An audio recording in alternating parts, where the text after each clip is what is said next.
ভাবো রাত, চারপাশে শুধু বরফ, তাপমাত্রা -30°C, আর তুমি একটা তাঁবুর ভেতরে ঘুমাচ্ছ।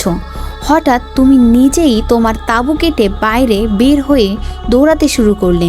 না জুতো, না গরম কাপড়, আর কিছুক্ষণের মধ্যেই তোমার মৃত্যু। কিন্তু প্রশ্ন হলো, কেন? কি এমন দেখেছিল তারা, যার কারণে তারা নিজেরাই মৃত্যুর দিকে ছুটে গিয়েছিল? আজ আমরা জানব ইতিহাসের সবচেয়ে ভয়ঙ্কর এবং রহস্যময় ঘটনা, দ্যাতলভ পাস রহস্য। এই ঘটনা ঘটেছিল 1959 সালের ফেব্রুয়ারি মাসে সোভিয়েত ইউনিয়নের উরাল পর্বতমালা, আজকের দিনে রাশিয়া।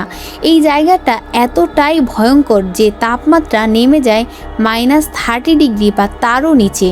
চারপাশে শত শত কিলোমিটার জুড়ে কোনো মানুষ নেই, শুধু বরফ, ঝড় আর নিস্তব্ধ মৃত্যু। এই জায়গার একটা নামও আছে, লোকাল মানসি উপজাতির ভাষায় খোলাত সিয়াখল, মানে মৃত পাহাড়। আর ঠিক এই মৃত্যুর পাহাড়েই ঘটেছিল সেই রহস্যময় ঘটনা। 1959 সালের 23 জানুয়ারি 10 জন অভিজ্ঞ ট্রেকার রওনা দেয় এই বিপজ্জনক যাত্রায়। দলের নেতা ছিল ইগোর দ্যাতলভ। তারা সবাই ছিল এক্সপার্ট। বরফ আর পাহাড় তাদের কাছে নতুন কিছু ছিল না। যাত্রার সময় তাদের একজন লিখেছিল, এই যাত্রায় আমাদের জন্য কি অপেক্ষা করছে? কেউ জানতো না এই প্রশ্নটাই হবে তাদের জীবনের শেষ প্রশ্ন। কয়েকদিন পর দলের একজন ইহুদিন অসুস্থ হয়ে পড়ে। সে ফিরে যাওয়ার সিদ্ধান্ত নেয়।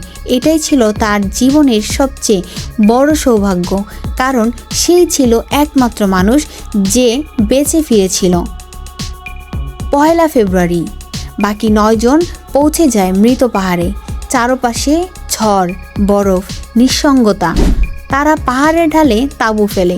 শেষ ডায়েরিতে লেখা ছিল, এখানে বেঁচে থাকা কল্পনাও করা কঠিন। এরপর সব কিছু থেমে যায়। কয়েক সপ্তাহ কেটে যায়, কেউ ফিরে আসে না। পরিবার উদ্বিগ্ন হয়ে পড়ে। অবশেষে শুরু হয় অনুসন্ধান। 26 ফেব্রুয়ারি তারা খুঁজে পায় সেই ক্যাম্প, আর যা তারা দেখে তা ছিল শিউরে ওঠার মতো। তাঁবুটা ছিঁড়ে গেছে, কিন্তু বাইরে থেকে না, ভেতর থেকে।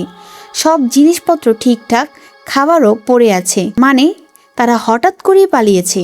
কিন্তু কেন? তাঁবু থেকে 9 জনের পায়ের ছাপ নিচের দিকে গেছে। সবচেয়ে অদ্ভুত ব্যাপার, তারা দৌড়ায়নি, শান্তভাবে হেঁটেছে।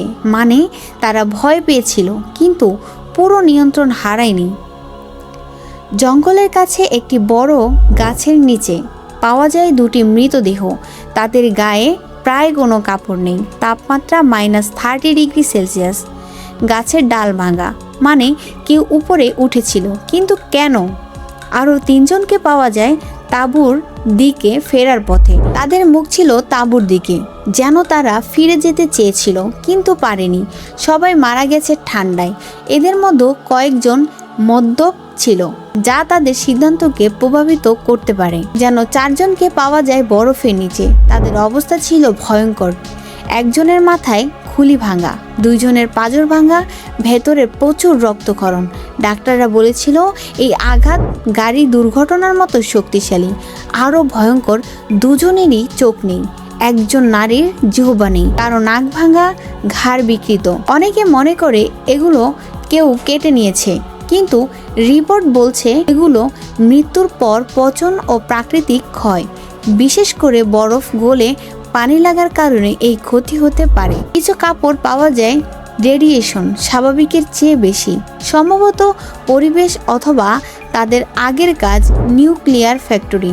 ঘটনার সময় অনেকে আকাশে অদ্ভুত আলো দেখেছিল। শেষ ছবিতেও একটি অদ্ভুত আলোর চিহ্ন আছে।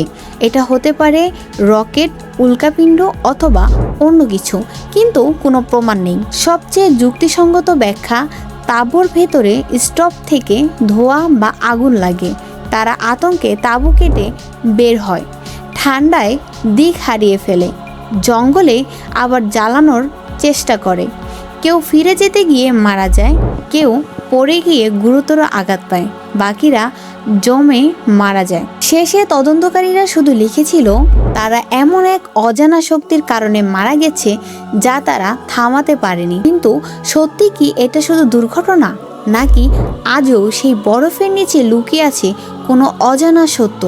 60 বছরের বেশি সময় পেরিয়ে গেছে, তবুও এই রহস্য আজও অমীমাংসিত।